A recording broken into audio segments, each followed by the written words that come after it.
tengo mala digestión, buena digestión, etcétera. La digestión siempre está, pero es tan compleja, que realmente sabemos que somos creados por Dios, no en una maquinaria perfecta.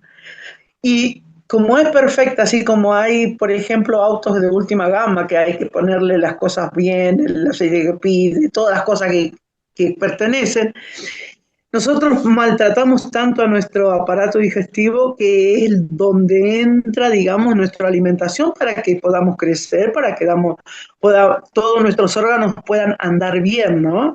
Entonces va a dar una fisiología, digamos, rápida, como para que vean el aparato digestivo. Vamos a pasar a la primera, ¿no? ¿Qué es la digestión? O sea, la digestión implica cada bocado que nosotros ingerimos, que tragamos, somos conscientes en la masticación y cuando tragamos. Ya después no somos conscientes, no sentimos nada y seguimos comiendo, ¿no es cierto? Pero la digestión comienza, uno dice en la fase de la digestión, la primera fase es la boca, pero no, la digestión comienza en el cerebro, la primera fase es el cerebro.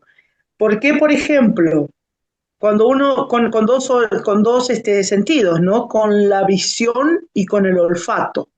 Con la visión es cuando nosotros vemos un plato o algo que nos gusta, etcétera, ya nuestra visión manda órdenes al cerebro, y ya el cerebro manda órdenes a todo el tubo digestivo, a las glándulas salivales, a las glándulas, a que todas las células específicas del estómago largan a la luz, que ya van a recibir los alimentos, ¿no es cierto?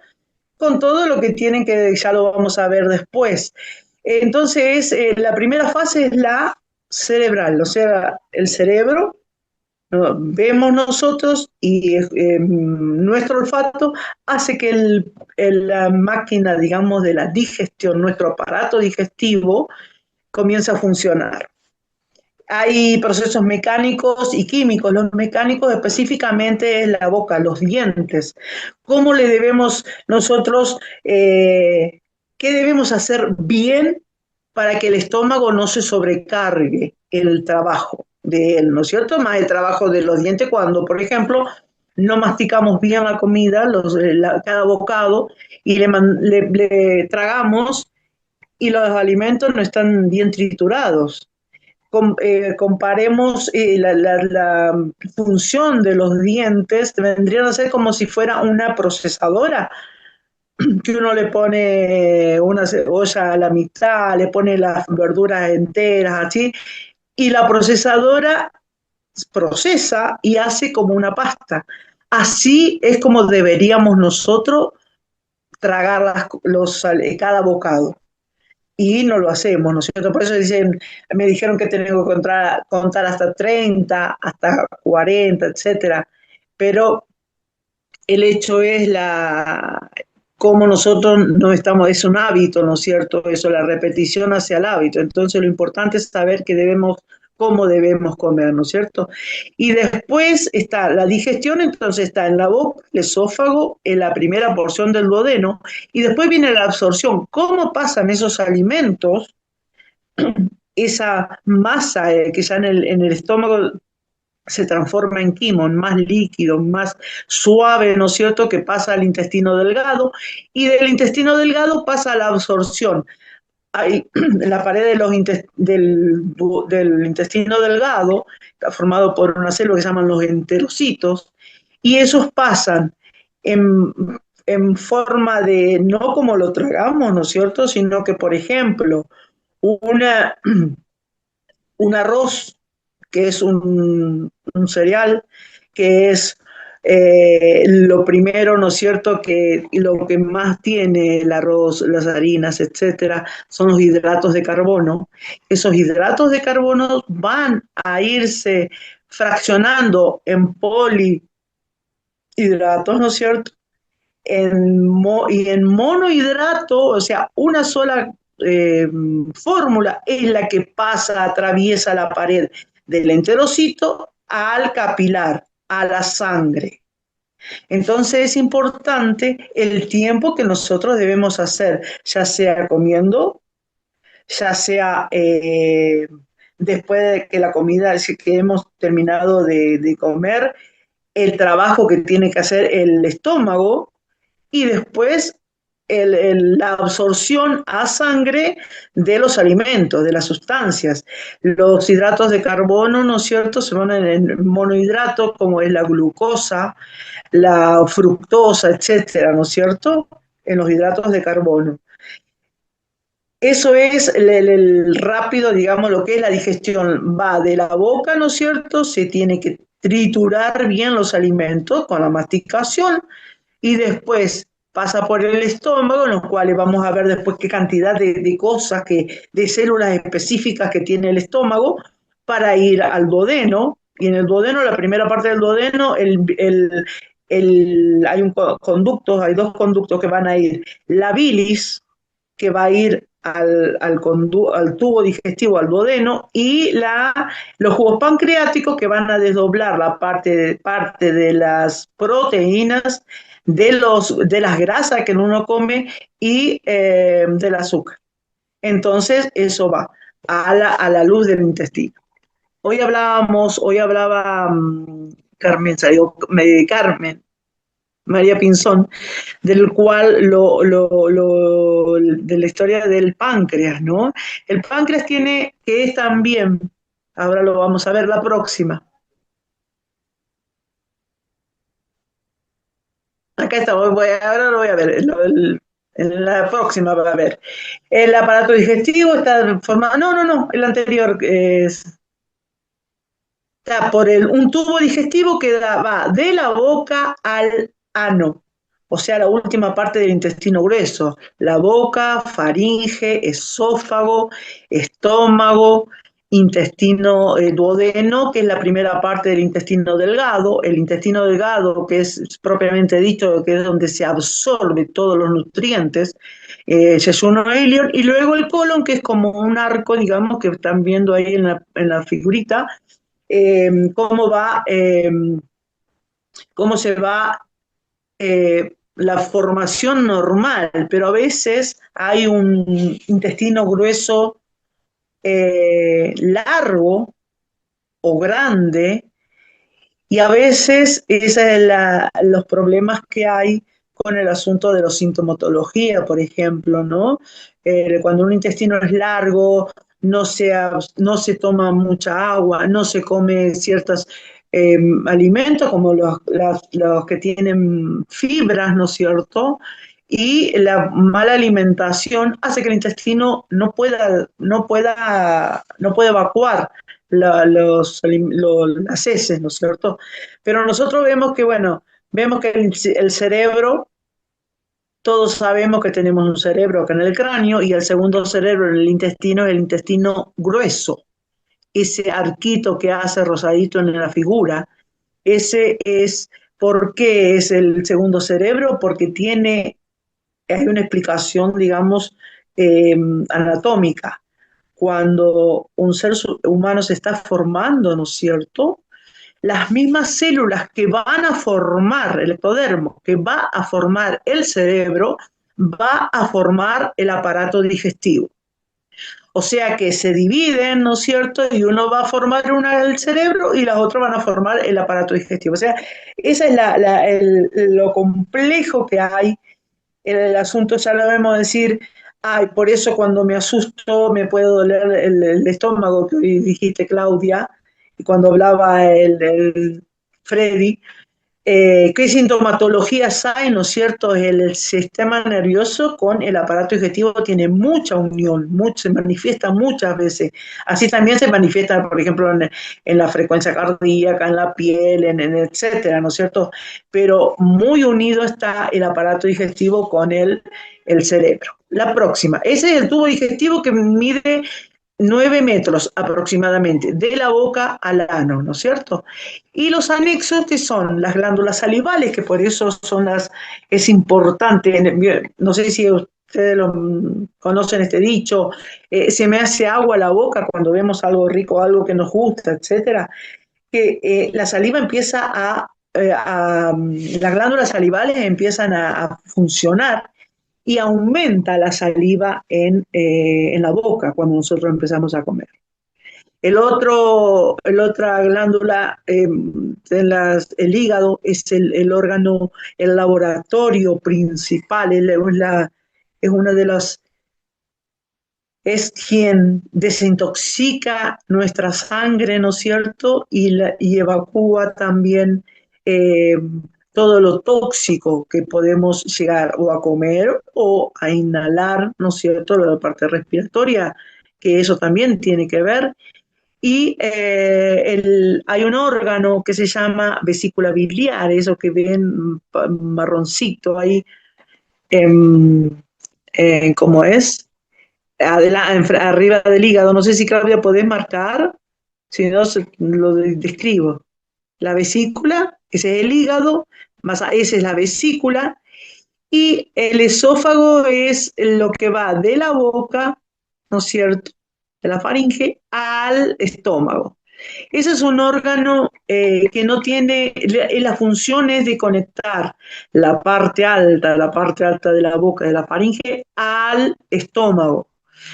Y tiene sus patologías propias, porque no funciona por medio de la gravedad, sino que tiene movimientos peristálticos, que son movimientos como un gusanito que se va, vio cómo se combinan el gusano, ¿no? Que se arrastra y se va poniendo más arriba y más abajo y va caminando, digamos, sin patitas. Bueno, nuestro esófago tiene, nuestro aparato digestivo, el tubo digestivo, que ya dije que son como 9 metros, tienen movimientos peristálticos que se llaman, que es para subir, para llevar el contenido de la boca al estómago. Una persona puede hacer la vertical, ¿no es cierto?, de la cabeza abajo, y puede tomar agua o puede comer algo, tragar algo, y ese algo que está para arriba, ¿no es cierto?, no es por la gravedad, va directamente al estómago. Si es agua, puede salir un poquito porque hay un órgano que es la laringe que es común entre nariz y boca. Pero vemos cómo los movimientos peristálticos también están en el estómago y en los intestinos. Y el páncreas es el otro órgano, que es glándulas salivales en la boca, el hígado, la vesícula, que está juntito con el hígado, y el páncreas. Esos son los anexos del aparato digestivo. La próxima clase. Bueno, ya vimos la fase cerebral, ¿no? La fase de masticación, la fase de la masticación, la fase motora, que lo importante es la dentadura, en el cual nosotros deberíamos entregar, como dije, al estómago los alimentos, cada bocado, bien procesado. Por eso es importante, y cada alimento tiene su tiempo de evacuación gástrica, que eso es lo más importante y lo que nos incluye a nosotros del tener en cuenta, ¿no es cierto? Lo que primero se evacúa del estómago, en 8 o 10 minutos se va el agua o todo lo que tenga densidad agua.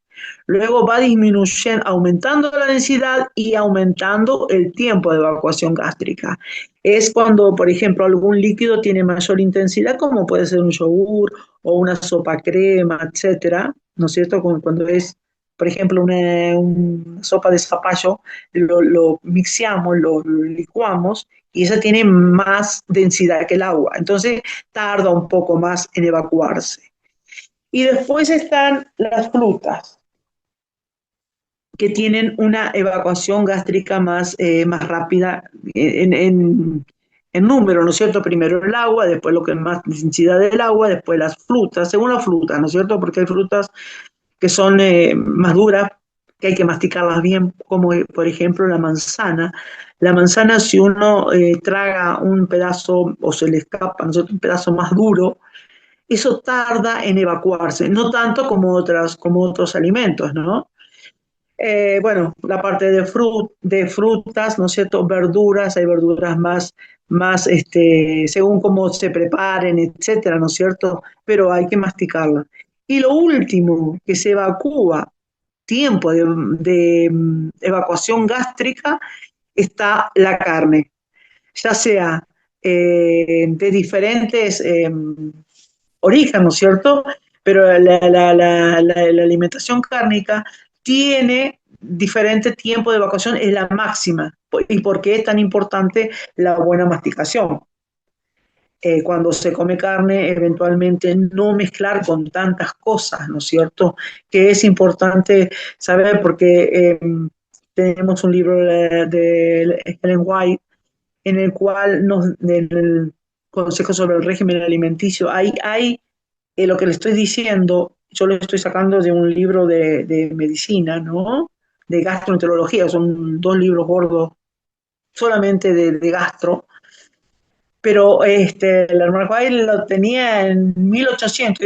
Este libro tiene, yo tengo tres ediciones, no cuatro, perdón. El último, para, no sé si estamos en medio, dice más de 15 años que salió el que tengo yo, el último. Y habla todo esto de lo que le estoy diciendo, ¿no es cierto?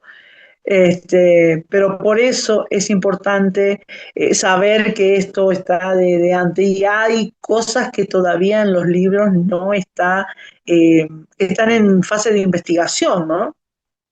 Entonces, el tiempo, la mezcla de alimentos con la saliva en la fase de la masticación y el contenido de agua. El contenido de agua es la saliva, no lo que uno ingiere. El, eh, la saliva es lo que larga, hay agua, ¿no es cierto? Y hay amilasa salival, que es una enzima que va a atacar, digamos de romper, digamos, los hidratos de carbono en monosacáridos, polisacáridos, y después cuando pasa al, al estómago y al intestino, ahí están las enzimas, la amilasa pancreática, que va a darle ese jugo gástrico, ¿no es cierto?, al bolo alimenticio y que va a hacer que se absorba, ¿no es cierto?, el azúcar, digamos, ¿no? Después en la saliva también hay inmunoglobulina A. Por eso es importante la secreción acuosa, ricas en iones también. Por eso es tan importante que uno dice, bueno, me hidraté, ¿no? Cuando hablamos del agua, ¿qué hace el agua para la hidratación? ¿No? Que la piel se note seca, que orine un poco menos, etcétera. Todo nuestro cuerpo, todas las millones de células que nosotros tenemos necesitan agua para trabajar. Cuanto más, por ejemplo, los riñones que necesitan agua para sacar todas las toxinas, etcétera, el hígado que trabaja, el cerebro es 80% agua. Nosotros sabemos que nosotros somos el 65-70% agua, nuestro cuerpo. Entonces, qué importante es cuando se habla de hidratación, ¿no es cierto?, del agua que nosotros tomamos. Y acá, en este caso, voy a decirlo rapidito, no es el agua que nosotros tomamos. Por eso es importantísimo tener en cuenta que durante la comida, para tener una buena digestión, no debemos tomar líquido. Podemos tomar media hora antes, una hora antes, 1 litro de agua si tenemos.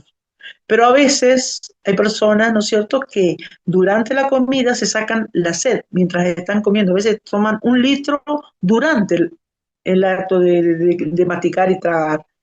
Se sacan la sed. Eso deberíamos hacerlo antes, ¿no? Y después también, después, porque el estómago a veces no se evacúa enseguida, porque también hay problemas en la masticación, en los movimientos peristálticos del estómago. Cada uno tiene su tiempo de evacuación gástrica. Hay personas que, por ejemplo, dicen yo como almuerzo y son a las 1, por ejemplo, del mediodía. y voy a tomar, voy a la cena, todavía tengo el estómago como si hubiera comido hace poquito.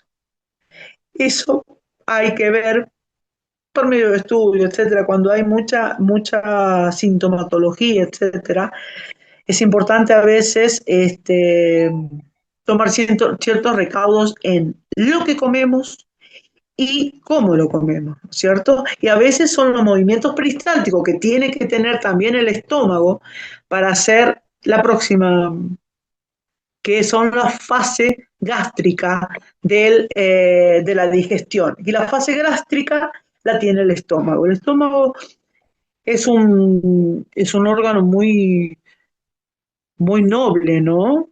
Porque tiene muchas secreciones de cosas específicas e importantes. Y a veces nosotros comemos rápido. Yo después voy a decir, o sea, que pensemos en cómo comemos, ¿no es cierto? Y hay casos que, aunque yo coma despacito, etcétera, etcétera, hay algunos que no comen así porque están acelerados por el trabajo, etcétera, etcétera. Y el estómago tiene que realmente y trabaja todo el día y más en las personas, por ejemplo, que le dicen, no, tenés que comer cada 3 horas para que no se te cargue el estómago, etcétera, etcétera, o hay tratamiento cada 2 horas, etcétera.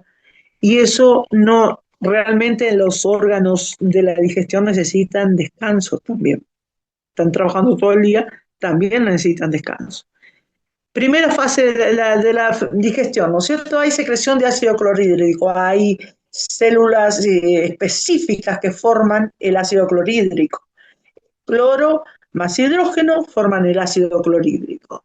¿Qué hace el ácido clorhídrico? Esteriliza el medio, esteriliza el estómago, la parte interna del estómago, para que los alimentos que nosotros podemos comer, algún bichito, ciertos gérmenes, virus, lo que sea, puede ser parásito o huevito de parásito, etcétera, cosas que no se lavó bien, etcétera, que no, se que no tuvo cocción con el fuego, con el calor, y se ingieren. Entonces el ácido clorhídrico esteriliza el medio, porque en el intestino tiene que estar lo más estéril posible, y está estéril, porque de ahí lo que va a formar el quimo es una masa que se forma con líquido, de los líquidos de los jugos gástricos, ¿no es cierto? Y de la saliva, que va a ir al duodeno y ahí al intestino. Ese líquido tiene que estar aséptico, ¿no es cierto? No nada estéril, digamos, nada, ningún bichito, porque eso va a ir directamente al cambio por osmolaridad, etcétera, ¿no es cierto?, del enterocito, que son las células del intestino, al torrente circulatorio.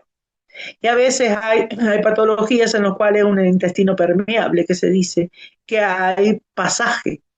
Entonces, bueno, ahí se complican las cosas, ¿no?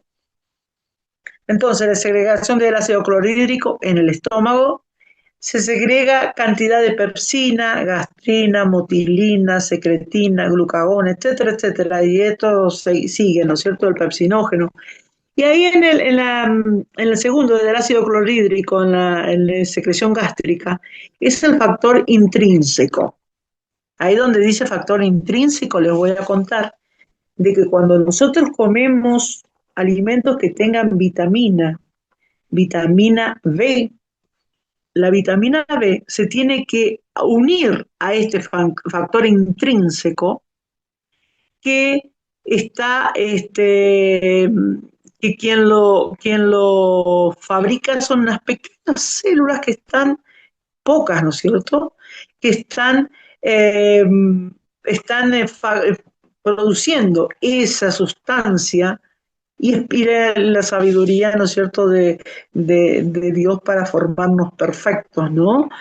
Están esperando el factor intrínseco que entre comida y que entre la vitamina B12 que se tiene que unir para pasar a todo el tubo digestivo y se absorbe en la última parte del intestino delgado. A veces hay personas, por ejemplo, la vitamina B, este factor intrínseco puede faltar pueden las células estar alteradas, puede tener un cuadro grave o serio de gastritis, inflamación de la mucosa del estómago.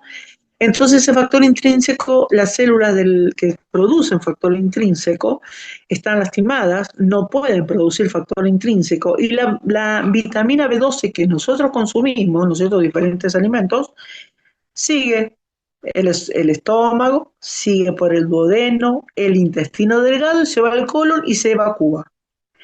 Y esas son las personas que a veces, que son un dolor de cabeza, digamos, para el gastroenterólogo, no, el clínico primero. ¿Por qué? Porque va a tener una anemia por falta de vitamina B12 y no es por otra cosa. Y para llegar a ese diagnóstico se hacen cualquier cantidad de pruebas para ver qué tipo de anemia es, si es megaloblástica, si, bueno, cualquier cantidad de, de anemia que es, ¿no es cierto? Y a veces se descubre que este factor intrínseco no existe en el estómago porque está muy lastimado. Entonces, una preguntita que me voy a hacer, la secreción del ácido clorhídrico, si ustedes van al médico, le dicen que tienen acidez, que tienen olor a la boca, al estómago, etcétera. Y si es gastroenterólogo, le pide una endoscopia. Y si no, le dan un clínico, le puede dar, bueno, vamos a probar con un inhibidor de la bomba de protones. Las bombas de protones están en unas células muy profundas del estómago, en los cuales hace que se forme que se una cloro con hidrógeno y salga a la luz por medio de las células principales el ácido clorhídrico que va a esterilizar. Entonces, el paciente está, que es muy común, ¿no? Y a veces ni van al médico y tienen un poco de acidez, que yo tomé esto, específicamente los inhibidores de protones son los que todos terminan en soles, omeprazol, pantoprazol, lansoprazol, y bueno, hay muchísimos inhibidores de la bomba de protones. Son que ahora le dicen protectores gástricos. Anteriormente, cuando salieron, cuando yo en el 80, en los 85 más o menos, que yo tuve farmacología, 84, no me acuerdo bien, recién salía el estudio que no estaba todavía en pacientes, estaba el omeprazol, que es el primero que salió como estudio, ¿no es cierto? Y bueno, después todo eso. Que a medida que van pasando los años, ¿cuántos años son? 40 y pico.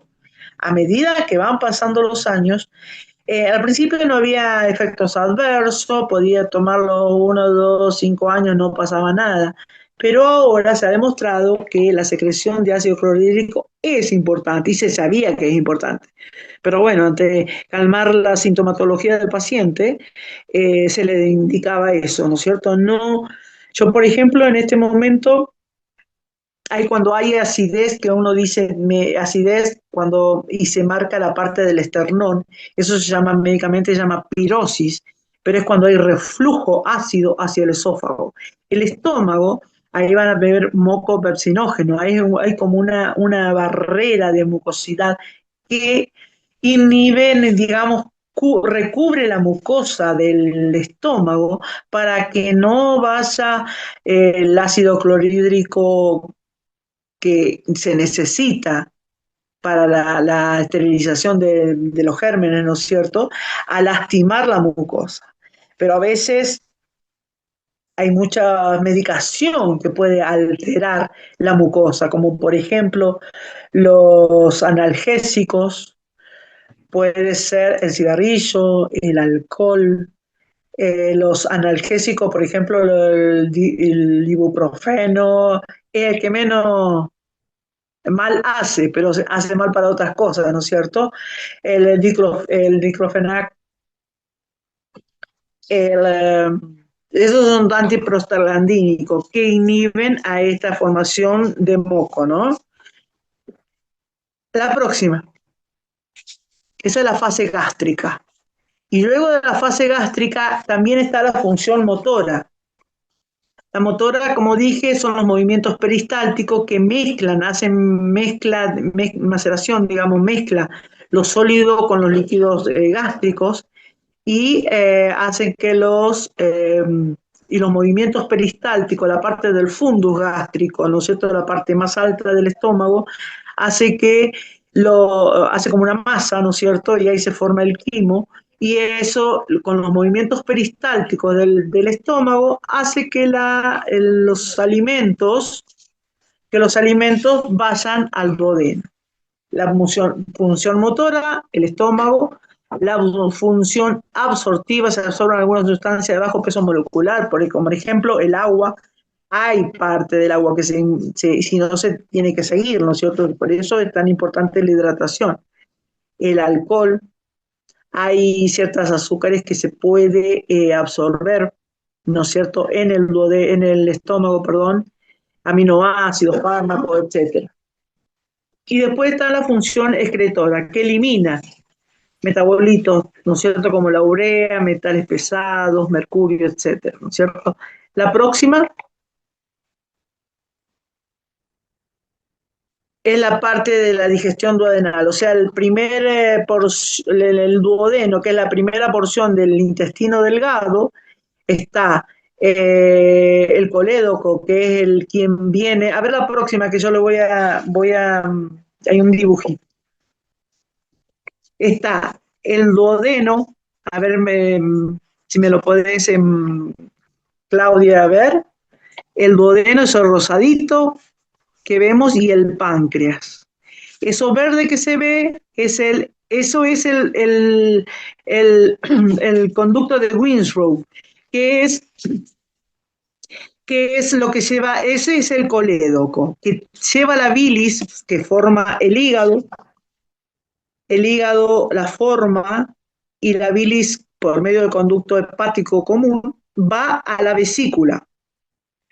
Y entonces la vesícula concentra la bilis y cuando nosotros vamos a comer o cuando ya no, con estamos en hora que todo el cerebro es, o sea, se prepara el aparato digestivo para recibir los alimentos, la vesícula comienza a contraerse y a evacuar bilis por ese conducto a duodeno.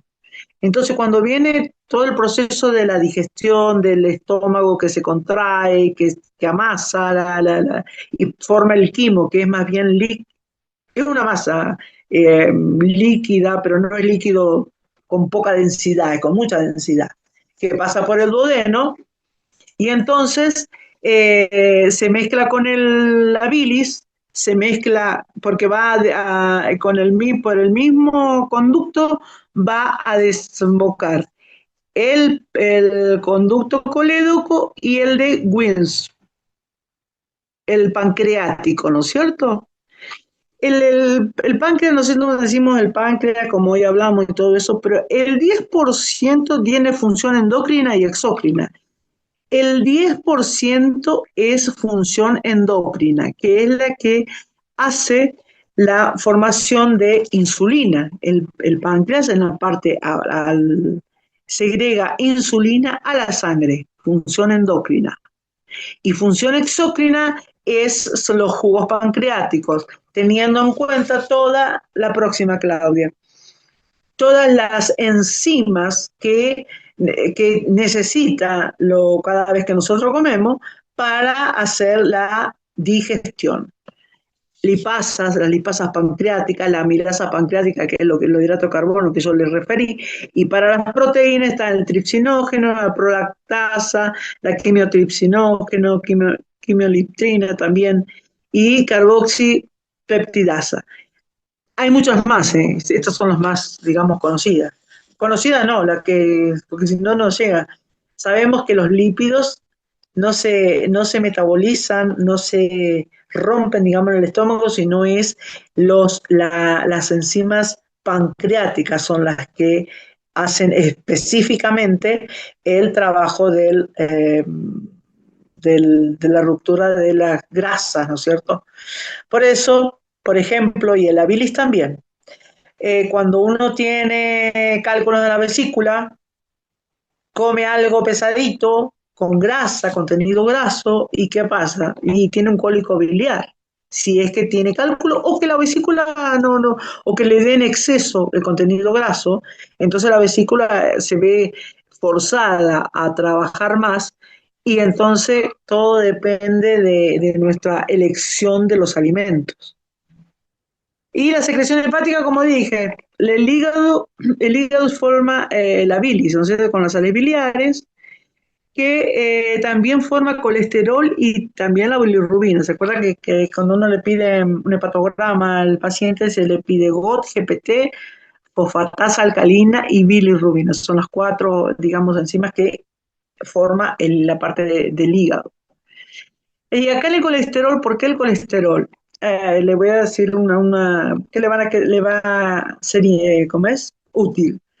Nosotros podemos tener una alteración en la parte del perfil lipídico, ¿no? Colesterol, triglicéridos y ácido úrico, ese es el perfil lipídico. Y el colesterol tiene, en algunos laboratorios, tiene su mínimo y su máximo valor. Y en algunos dice hasta 200 o 220, según la unidad que se mida, ¿no es cierto? Entonces hay personas que, por ejemplo, pueden presentar muy pocas, pero puede presentar, por ejemplo, si tiene un colesterol muy bajo, se ponen contentos porque ahora los pacientes ven los resultados, ¿no? Antes no se usaba eso. Les entregaban al médico con todo encerrado, el sobrecito, todo eso. Y ese colesterol bajo no es que esté haciendo dieta ni que esté, ¿cómo es?, portándose bien. Ese colesterol bajo es el colesterol que fabrica el hígado. Y ante una presencia, cuando hay un colesterol muy bajo, estamos con la presencia de una insuficiencia hepática importante. Patologías del hígado, cuando el hígado tiene, eh, puede ser inflamación, como las causas de hepatitis. Las causas de hepatitis están las causas de hepatitis virales, medicamentosas, autoinmune, etcétera, ¿no es cierto? O puede ser cirrosis hepática con diferente etiología. Hay que ver también, por ejemplo, con hígado graso grado 3, en el cual ya está un pasito de la cirrosis, puede haber colesterol bajo, y no porque no tenga grasa, ¿no es cierto?, en el hígado, sino que que el hígado no puede sintetizar el colesterol, ¿no? Esta es la secreción hepática, entonces la bilis es lo principal. Bueno, o sea, la fase de la digestión es todo lo que expliqué. La fase de absorción es el intestino delgado. La parte de la primera parte, que es el duodeno, con las cuatro, primera, segunda, tercera y cuarta porción, eso va a lo que es la secreción, la digestión, perdón, que es con la bilis y los jugos pancreáticos. Y luego en el intestino delgado es donde se hace la fase de absorción, donde los alimentos, los nutrientes, pasan del intestino delgado, yeyuno ilion, a sangre. Y la fase de evacuación cuando se absorbe el agua y la formación de heces. Este es en siete palabras, no se puede describir lo que es un segundo cerebro, o sea que es una cosa que no va, porque no es el intestino del grueso, no es solamente un tubo, ¿cierto? Sino que tiene sus funciones y espectaculares que todavía se están estudiando y viendo que cada vez se va más. Estoy hablando del segundo cerebro, estoy hablando de más o menos hace 15 años que salió. Antes no se sabía. En el 10, en el 12 más o menos empezó a investigar. ¿No? Las investigaciones son de mucho, ¿no es cierto? Y de mucho tiempo para darse a conocer. Pero todavía se sigue viendo cosas nuevas, ¿no es cierto?, en el asunto de la digestión y del intestino grueso.